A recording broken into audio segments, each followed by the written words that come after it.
네, 지금부터는 임주혜 변호사와도 함께하겠습니다. 어서 오십시오. 네, 안녕하세요.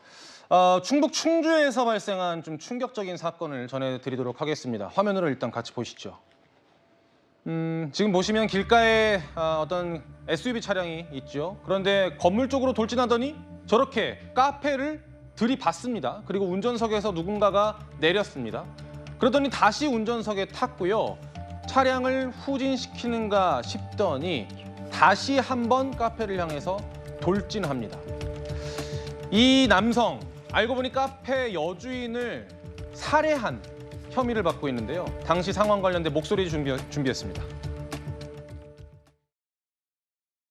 내려가지고 이제 들어가니까 이제 여자가 마주치니까 여자가 이제 뒤돌아서 도망가는데 쫓아가가지고 안에서 비명 소리가 막 나지 뭐. 여자가 막 소리 지르고 남자는 막 죽어주고 막 그러고.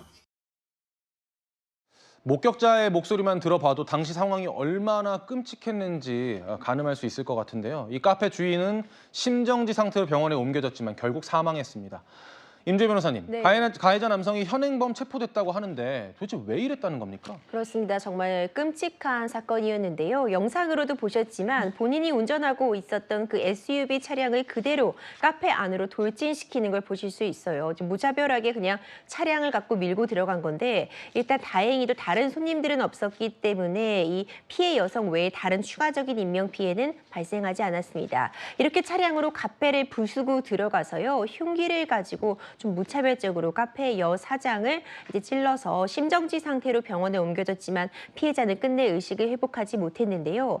이 남성은 이 사건 직후 본인이 직접 신고 전화를 걸어서 현행범으로 체포가 되었습니다. 당시 만취 상태인 걸로 전해지고 있는데 정확한 이 살해 동기라던가 이 범행의 경위에 대해서는 지금 조사가 진행이 되고 있습니다. 그렇다면 아직 범행 동기 등은 지금으로서는 알 수가 없는 단계인 것 같습니다. 장 변호사님, 네. 근데 경찰에 따르면 이 가해 남성과 피해자가 연인 관계였다면서요? 그런 것 같습니다. 아마 주변인들의 진술을 확보한 것 같아요. 이 가해 남성 같은 경우에는 체포 당시에 만취 상태였기 때문에 진술 확보가 제대로 안 이루어졌다라고 하고요. 이 주변인들에 따르면 7개월 전부터 교제를 하는 사이였다. 심지어는 이 사건이 발생하기 전날에는 인천에서 열린 지인 모임에 이 남성과 여성이 같이 참석을 하기도 했었다라고 합니다. 이 남성은 이 범행 현장에 도착했을 때는 인천에서부터 이제 차를 몰아서 왔던 것으로 알려지고 있는데요. 구체적인 어떤 이런 살인 경위 그리고 두 사람이 구체적으로 어떤 그런 관계였는지에 대해서는 추가 조사가 남은 상황입니다.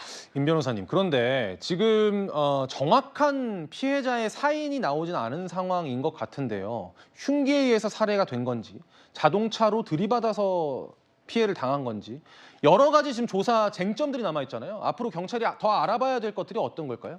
그렇습니다. 이제 기본적으로 보자면은 흉기에 의해서 이제 살해된 것에 좀 무게가 실리고 있는 상황인 것 같습니다. 이제 뒤돌아 있는 여성을 상대로 이제 흉기를 휘두른 것으로 보이는데 가장 중요한 건 일단 범행 동기의 파악일 것 같습니다. 이제 한때는 연인 관계였었던 것 같다 이런 좀 추정들이 얘기가 나오고 있는데 정확한 그 내막 확인이 필요하고요. 도대체 어떤 관계에 어떤 원한으로 이런 일이 벌어졌는지 이런 부분에 대해서 수사가 좀 총력을 기울일 것으로 보입니다. 알겠습니다.